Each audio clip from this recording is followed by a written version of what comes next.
Nope, this is not Italy. Far from it. Real far. Even though they did invent pasta here, in China. We're in Macau, once a Portuguese colony, now part of China. This is also far, far away from the Las Vegas Strip, where the lesser twin of this behemoth hotel-casino, the Venetian, rests. This Venetian is 10.5 million square feet, bigger than the U.S. Pentagon.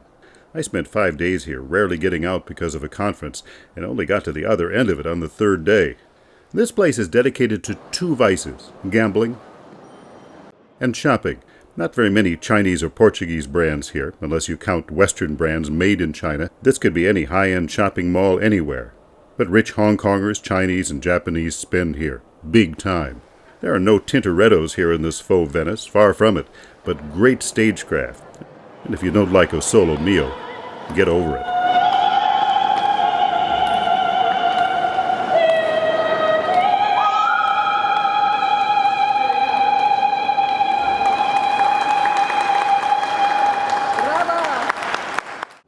Old Macau, across the water from this new gambling strip, is also, shall we say, pregnant with glitz. The Grand Lisboa, which stands like the electrode of a mad scientist, is owned by a gentleman by the name of Stanley Ho, who displays a couple of his baubles in the lobby, including a 218-carat, brilliant, internally flawless diamond, as well as an over-the-top collection of art. Ho had a monopoly on gambling in Macau for decades, before Las Vegas interests encroached. He did well. But for pure stagecraft, nothing tops this. Last week I got a preview of a show called The House of Dancing Water. It debuted in another complex called City of Dreams. This is a $250 million water show along the lines of Cirque du Soleil's O in Las Vegas, but more intimate and far more engaging, I think.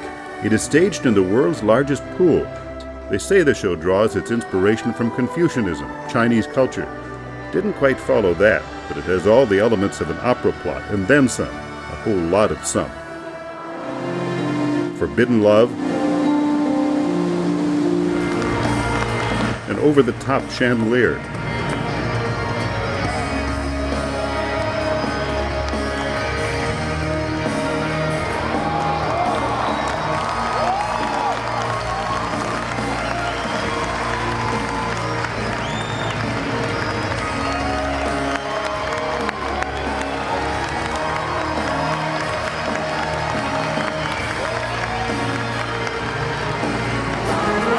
these guys, whatever they're doing.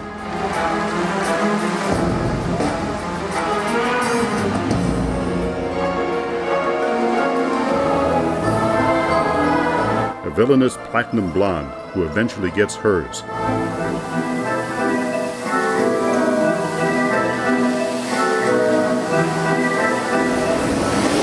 Somehow there's room in this plot for flying motorcycles.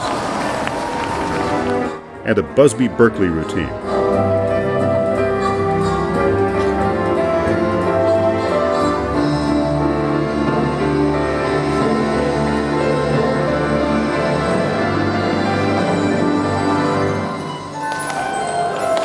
What would Confucius say?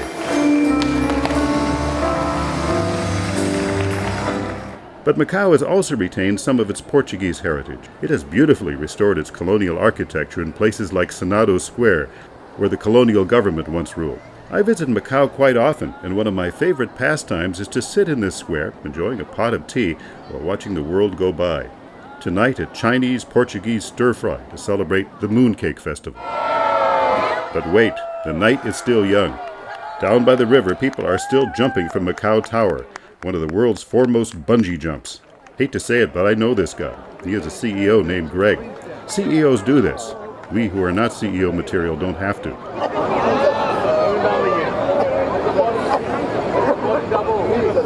Okay, so this is a sky jump. Also by the river, these are fireworks judges. Don't know what the qualifications are, but tonight they are judging a match between the Philippines and Australia in the Macau International Fireworks Display Contest. This is the Philippines entry.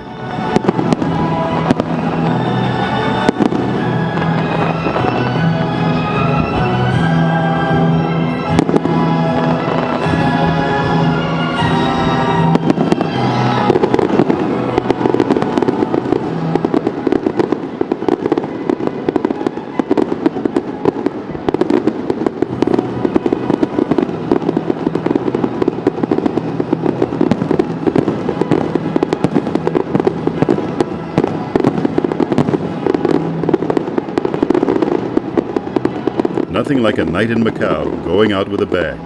This is Russ Johnson.